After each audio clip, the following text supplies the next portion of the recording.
안녕하세요. 4월 1일 아침 기도입니다. 4월 달이라서 이 분위기를 좀 바꿔봤습니다. 위치를.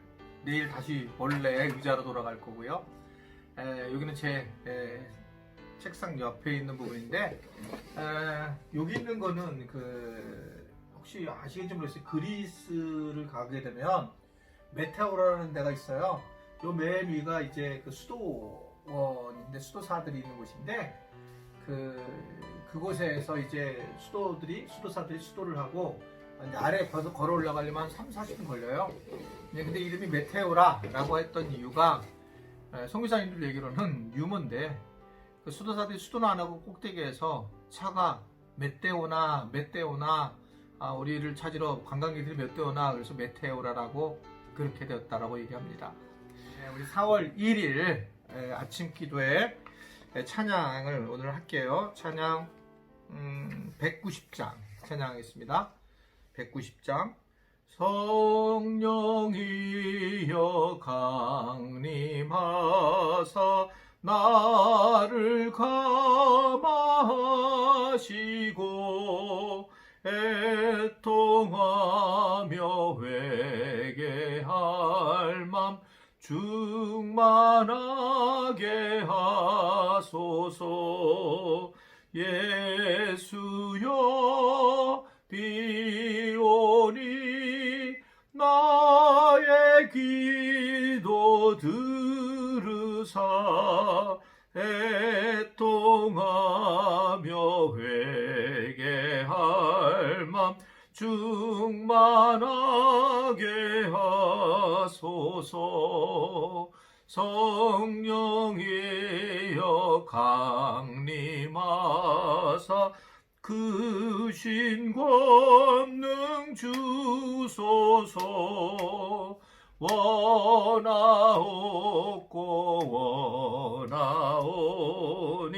충만하게 하소서.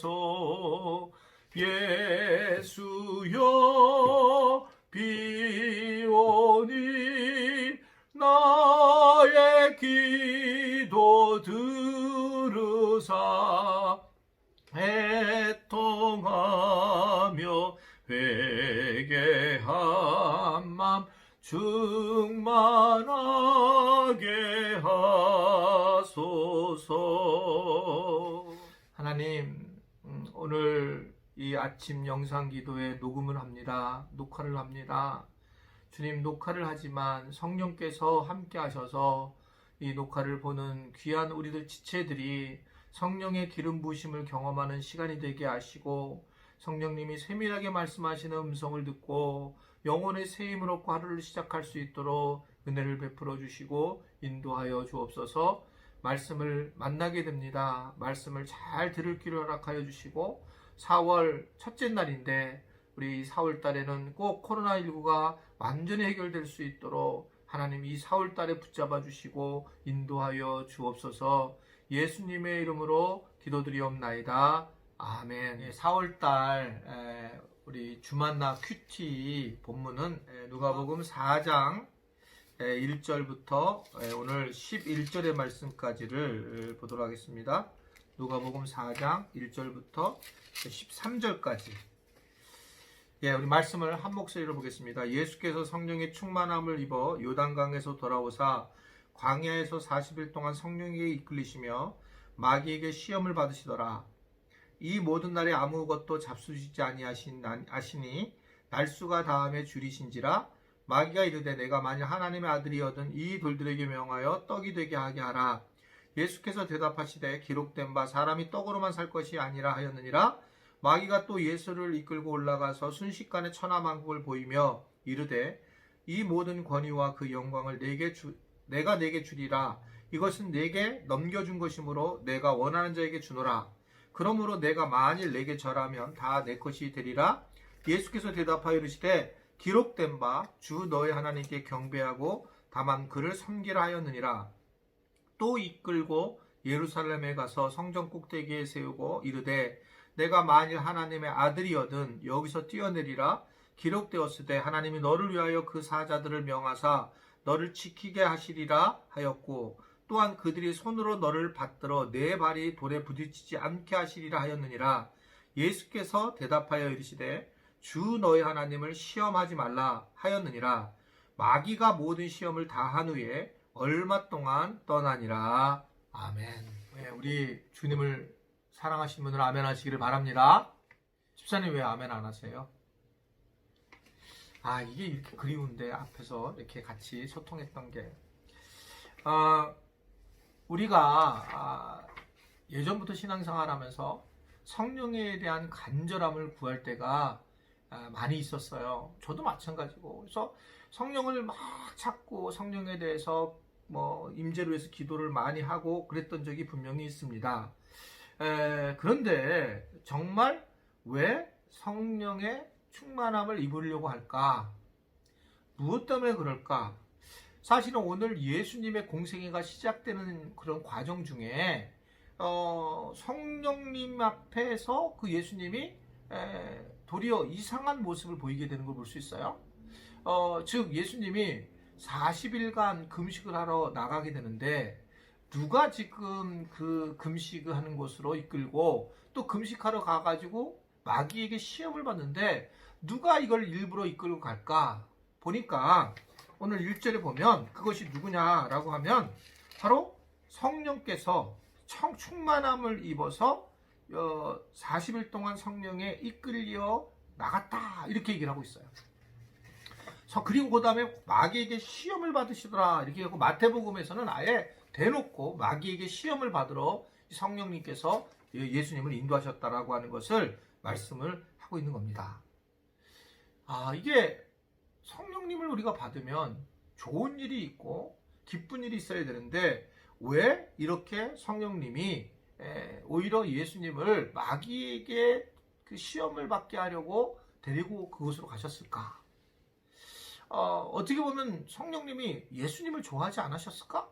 이런 생각이 들 정도 처음에 우리가 오해할 수 있습니다. 왜냐하면 우리 성령을 받는 것이 너무 중요하니까. 성령을 받는 것에 대해서 예수님이 무엇보다 성령 받는 게 너희한테 아주 정말 좋다라고 말씀을 했고 예수님의 이 공생애를 마치면서도 성령의 충만함을 있게 하려고 이들을 우리 120명을 모으게 했잖아요. 그러니까 성령 충만함 받는 걸 굉장히 귀한 일인데 도대체 성령 충만한 게 뭘까? 여러분 성령 충만함을 만나봤어요? 저는 약간 성령 충만한 것에 대한 부정적인 게 있는 거예요. 왜 그러냐? 성령 충만하면 목소리가 커지고 그리고 눈이 빨개지고 무슨 점을 잘 치는 것처럼 함부로 대하고 항상 교만해하고 그게 성령 충만한 사람들이 오히려 더 나타나는 모습이었다고요. 사실 성령 충만해서 나타나는 모습들은 오늘 말씀을 보면 예수님이 예상치 못해 끌려가잖아요. 예수님이 근데 그것을 성령의 이끌림을 받고 그것이 이끌림을 받은 것에 대해서 순종하는 모습을 보이는 걸 볼 수 있어요. 즉 성령 충만의 핵심은 뭐냐면 순종하는 사람의 모습이거든요. 어떠한 일이든지 내가 순종하겠다라고 하는 것. 그래서 바로 성령 충만하는 것은 펄쩍펄쩍 튀고 신비한 걸 체험하는 게 아니라 가라고 하면 가는 거고 오라고 하면 오는 거예요. 그러니까 내 생각하고 성령님은 다른 모습인데 성령님께서는 어떻든 구체적으로 순종하는 길을 택하는 걸 어떤 일이든지 순종하게 택한다라고 하는 것을 이야기를 하는 거죠. 그러니까 성령님은 일단은 무슨 일을 하든지 간에 순종하게 하는 것, 순종을 하는 것이 성령님의 은혜를 경험하는 부분이다. 그러니까 순종한다는 것은 이해가 안 되는 것이 있다는 거잖아요. 이해 안 되는 것에 대해서 그러나 내가 내 개인적 욕심이 아니라 정말 성령께서 나를 인도하심에 따라 내가 무엇이든지 순종하겠다라고 하는 것이 성령 충만한 사람의 모습이에요. 무엇이든지 순종하겠다라고 하는 것. 결국 성령의 인도하심에 따라 어떤 일이 벌어집니까? 이 영적 싸움에서 마귀에게 승리를 하는 거예요. 근데 마귀는 지금 우리가 가지고 있는 삶의 것을 가지고 우리를 공격을 하죠. 하나 예를 들면 3가지 시험 중에 예수님한테 이 떡을 가지고 이 돌을 떡으로 만들어서 먹어라. 예수님은 하나님이시잖아요. 만나를 이렇게 하늘에서 떨어뜨리게 하신 분이신데 이거 못하시겠어요? 그런데 예수님은 그걸 갖다가 실제로 만드는 게 아니라 뭘로 하냐면 말씀으로 마귀를 이겨내는 걸 볼 수 있습니다. 우리가 세상을 살아가면서 성령의 은혜를 경험하고 난 사람들은 은사를 가지고 얘기하는 게 아니라 내가 어떤 은사가 있다, 내가 어떤 방황을 한다, 이런 게 아니라 그야말로 말씀에 적합한 말씀을 전하는 사람들, 적합한 말씀을 내 안에 내가 만나고 있는 사람들이 성령 충만한 사람의 모습이에요. 내가 이제 기도를 하게 되는데 하나님 이걸 어떻게 해야 됩니까? 라고 했을 때 하나님께서 내게 그러한 말씀들을 다가오게 하시는 거죠. 그래서 그 말씀을 붙잡고 우리가 살아가는 사람들, 그래서 그 말씀을 예민하게 반응하는 사람들이 성령 충만한 사람들이고, 예수님은 그 성령의 충만함을 입고 이 영적 싸움에서 다 말씀으로 승리를 하고 계신다라고 하는 것을 오늘 우리에게 전해주고 있습니다. 성령 충만한 것에 대해서 우리가 오해를 하지 말아야 된다는 거예요. 자꾸 성령 충만한 것이 무엇인가 우리가 신비적인 은사만을 얘기하는 거가 굉장히 문제다라고 하는 겁니다. 그것보다는 훨씬 더 중요한 것은 성령 충만하게 되면 말씀 안에 거하는 자들이다. 말씀에 거하는 것을 우리에게 전해주고 있는 것을 볼 수가 있어요. 그래서 예수님은 이 성령님과 더불어서 같이 일을 하시는 거지. 성령 충만하니까 말씀이 나오게 되고 하나님 말씀이 나오고 예수님이 그래서 승리하잖아요. 삼위일체 하나님의 경험이 되잖아요. 근데 분리해가지고 뭐 성령님이 막 따로따로 뭐 하고 이런 모습들이 아니라고 하는 것을 우리에게 전해주고 있습니다. 오늘 말씀은 크게 우리가 두 가지로 하나님의 뜻을 만날 수 있는데, 성령님이 예수님을 어디로 끌고 나가냐는 거예요. 광야로 끌고 나왔다는 거예요. 광야. 광야라고 하는 것은 고난의 장소잖아요. 이거는 반대로 얘기하면 하나님의 음성을 듣기 위한 장소라는 거예요. 그래서 일부러 무슨 내가 고난을 받을 장소로 가라는 그런 의미가 아니라 내가 아무도 없는 하나님의 음성을 들을 수 있는 그런 귀담아 들을 수 있는 장소로 가야 된다. 성령 충만한 사람은 하나님의 음성을 들을 수 있는 그런 광야로 가가지고 영적 싸움을 하면서 승리할 수 있다라고 하는 것을 오늘 우리에게 전해주고 있습니다. 이게 하나님의 성령 충만한 뜻이다라고 하는 것을 말씀을 하고 있는 거예요. 또 하나는 아까 말씀드린 것처럼 결국 성령 충만함은 말씀을 가지고 승리해 나가는 것. 내 생각을 가지고 승리하는 게 아니라 말씀을 가지고 승리하는 것이다. 우리가 마귀와 영적 전쟁을 하고 우리가 살아가는데 어떻게 이걸 이겨낼 수 있는가? 성령 충만해라. 막 성령 충만하게 기도하는 건데 그럼 어떻게 이기냐는 거야, 이 마귀를. 근데 마귀는 뭐라고 성경에서 얘기를 해요? 빛의 천사처럼 온다는 거예요. 광명의 천사처럼 온다는 거예요. 내 가장 가까운 데서 그 모습을 가지고 우리에게 와서 우리의 마음을 흔들고 영혼을 흔들고 힘들게 한다. 그럼 이런 것들 우리가 어떻게 이겨야 되느냐라고 할 때에 바로 말씀으로 이겨야 된다. 그래서 이 아침 기도에 우리가 말씀을 우리가 만나고 말씀을 듣고 그리고 말씀을 묵상하는 것은 얼마나 중요한가라는 것을 우리에게 이야기를 하고 있는 겁니다. 제가 신대원 1학년 때에 이광순 교수님이라는 분이 계셨어요. 그분이 이제 와서 하신 말씀이 뭐였냐면 자기는 집에 글 하나를 적어놨는데 그게 뭐냐면 No Bible, No Black First라는 거예요. 이게 뭐냐면 성경을 읽지 않으면 아침밥을 먹겠다. 즉 하나님의 말씀을 내가 먹지 않으면 육신적인 그런 음식도 먹지 않겠다는 그런 고백입니다. 이런 사람들이 저는 성령 충만한 사람들이라고 생각하고 있습니다. 우리 지체 여러분, 4월달입니다.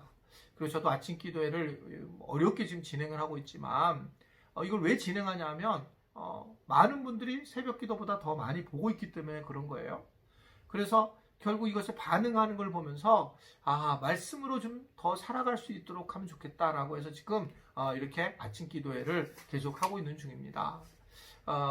이 말씀을 여러분 그냥 듣는 걸로 끝마치는 게 아니라 오늘 말씀을 가지고 여러분들이 오늘 세상에서도 승리해 나갈 때에 그 말씀이 힘이 있고 능력이 있고 우리가 성령 충만한 사람으로 세워진다는 사실을 아시고 그러한 은혜를 누리시는 하루가 될 수 있게 되기를 주님의 이름으로 축원해 드립니다. 오늘 우리가 기도드릴 것은 영적으로 이 마귀가 틈타지 못하도록 특별히 이제 신천지 같은 경우가 사실은 이 마귀가 하는 짓을 하는 거잖아요. 그래서 우리가 이 크리스찬들이 이 영적으로 이 영적 싸움을 잘 할 수 있도록 말씀의 무기를 가질 수 있도록 우리를 붙잡아 달라고 그렇게 기도하면 좋겠고요. 그래서 우리 지체들이 좀 말씀에 좀 해박한 지식을 갖고 성령 충만해서 말씀의 삶을 살아갈 수 있게 해달라고, 이 영적 싸움에서 이겨낼 수 있게 해달라고, 말씀을 붙드는 자들 될 수 있게 해달라고 여러분 기도해 주셨으면 좋겠습니다. 오늘 하루도 승리하는 하루가 되기를 바라고, 성령 충만해서 말씀 안에서 승리해 나가는 그런 우리 지체들이 되시기를 주님의 이름으로 축원해 드립니다. 우리 다 같이 주여 하고 기도하겠습니다. 주여.